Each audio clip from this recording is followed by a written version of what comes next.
Hey, this is Tim, Managing Employee Fitness Center, and I'm here to talk about glute activation. And no, I'm not here to talk about a 10-second trendy dance that you're praying your mama doesn't post to TikTok. No, seriously though, we are really going to talk about glute activation. We get asked about that a lot around here. So I've recruited several personal trainers to help me out with this project. And together, we're going to show you some of the exercises we've had the most success with our clients. Okay, so if you're one of those that couldn't be bothered to watch this whole video, but still want to know what the best exercise for glute activation is, just fast forward this timestamp here, right there. Yeah, go on, go. A few moments later. All right, for the rest of us that have the attention span that lasts longer than the 6-year-old hopped up a Mountain Dew, let's talk about glute activation.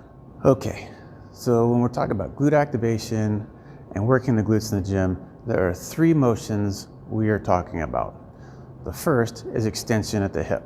So, extension of the hip, if I start a flex position here, it's when I extend my or straighten my leg all the way out, and then another 30 degrees beyond that. You'll sometimes find that with like straight leg kickbacks and that kind of thing. So the second motion at the hip that the glute is responsible for is an outward rotation or external rotation of the femur at the hip. The third is abduction. So from here, it's coming out this way. So obviously we have a machine that does specifically that motion. So there's one. So I'm not going to teach you a brand new exercise or a fancy exercise. I'm going to kind of fine tune an exercise you probably are already doing, but I can make it more efficient for you and get more out of it for the glutes. So think about squats. Get in your regular squat position, feet shoulder width, all that stuff. I'm not going to bother to teach you a squat here. But what I want you to concentrate or focus on, and this is kind of a mental trick, is I want you to picture there's a crack in the floor, that you're straddling that crack, and with your feet, you're digging in the floor and you're trying to pull that crack apart as you do a squat. So here, even before I move, already I'm applying a load from my big toe to my small toe, and I'm taking advantage of that external rotation at the hip right now. So once I do that and squeeze, I can feel my glutes engaged and I can feel my core engaged as well. So from here, once I've pulled the floor apart all the way down to my squat, I'm gonna keep pulling that floor apart and concentrate and keep pulling the floor apart as I come up. Sounds silly, I know. Give it a chance. Even do it right here without weight, just a standing squat with your body weight, and you'll feel the difference, I promise. And now we'll turn it over to the rest of the staff. Hi, my name is Javier Lopez. I'm a certified personal trainer and certified strength and conditioning specialist here at CRMC Fitness Center. We've been getting a lot of questions on how to target glutes, and I'm here to show you guys my favorite to really isolate and target the glutes. So one of my favorite at-home variations for training the hip extension movement is the regular bridge. So a couple things you want to look out for here is you want to make sure your feet are positioned about hip width apart and maybe point the toes out slightly. That way you can get some external rotation at the hip. The biggest thing you want to look out for is you want to make sure you have a slight arch in the lower back. You want to make sure your lower back isn't completely flat. Hands here to the side to support yourself. You want to make sure your feet aren't too close to your hips because that will make you push off the balls of your feet and maybe use too much quads on the way up.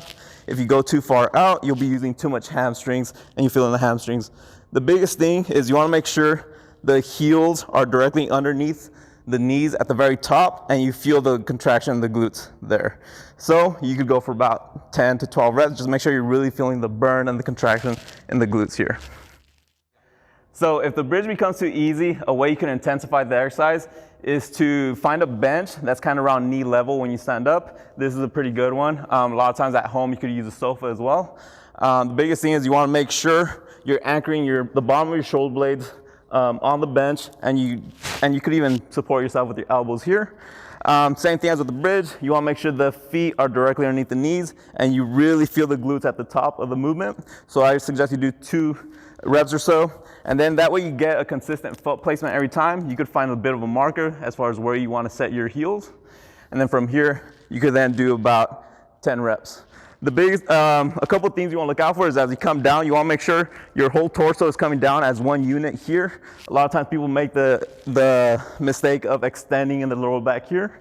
So just make sure you're coming down as one unit and then you come back up. I like to keep the eye gaze forward the entire time, and that really helps posteriorly tilt the pelvis, and you feel it in the glutes a lot more at the very top. Hey guys, Eric here from the CRC Fitness Center. Today we're talking about glutes. I got one exercise for you guys to really burn them. Let's get into it. All right guys, first exercise, cable bar squat. For this one, you want to keep your chest up, feet apart in the sumo stance, toes pointed outwards. For this one, you're going to grab the bar, lift with your legs, take a step back. From there, let the bar pull your arms, just like so. Keep all your weight on your back heels to really emphasize your glutes. All right, so let's demo a few. So again, lift with your legs, step back, chest up, feet apart, toes point outwards, all your weight on your back heel. Do not go low with this one. Otherwise, you may risk an injury or you can be resting.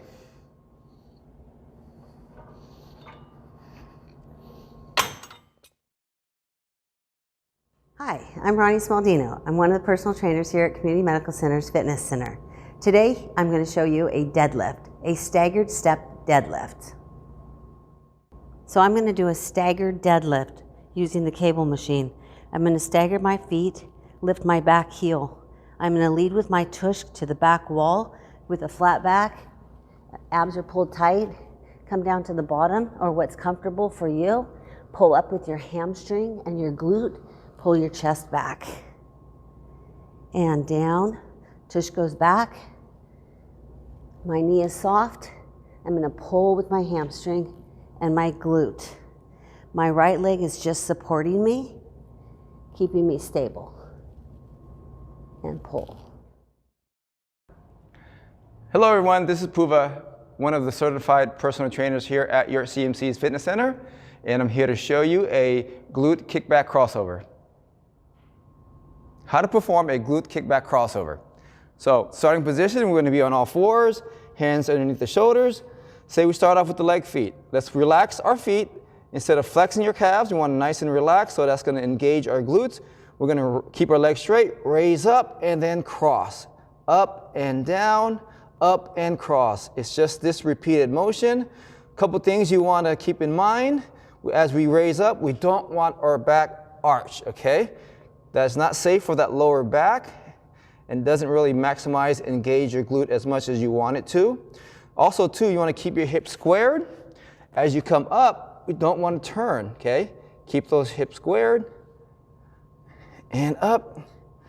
That's also going to, as you cross over, it's going to engage your glute medius.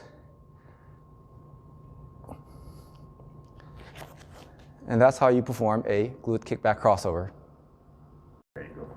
Hi, my name is Stephanie Sanchez. I'm a certified personal trainer and Pilates instructor here at the Fitness Center. And today I'm going to show you a couple Pilates moves to help get those glutes activated.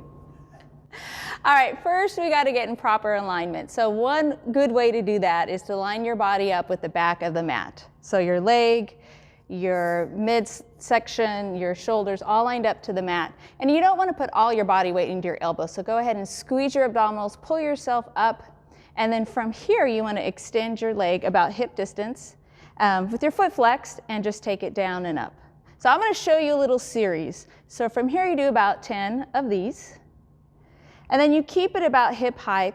Swing your leg forward without moving your trunk and then point your toe back. So you got about 10 of these.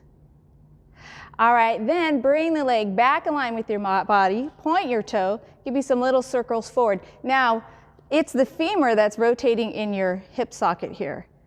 That's where the movement's coming from, about 10 forward, and then you take 10 back.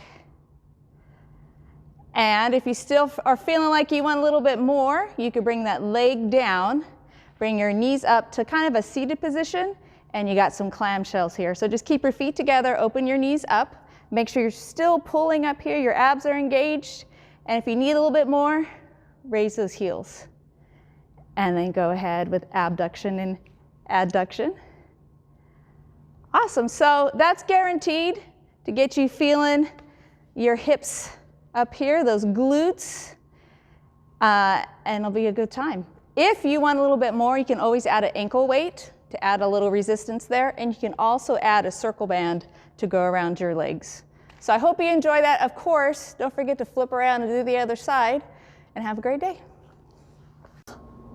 Okay, I could admit I could have listed the most efficient glute activation exercise right at the beginning of this video, but let's face it, that would have taken away from, our enjoyment and the pure viewing pleasure of this video. So we'll hold it to the end. No, honestly, I didn't list the top exercise as far as glute activation goes because it may not be functional for you. And if it's not functional for you, it's probably not the best.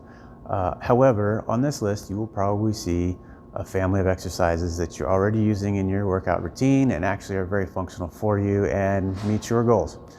So this list is a peer-reviewed list that comes to us from the Journal of Sports Science Medicine. And here is your list now. And there's probably some exercises on this list you are not surprised to see, like deadlifts and squats and hip thrusts and step-ups.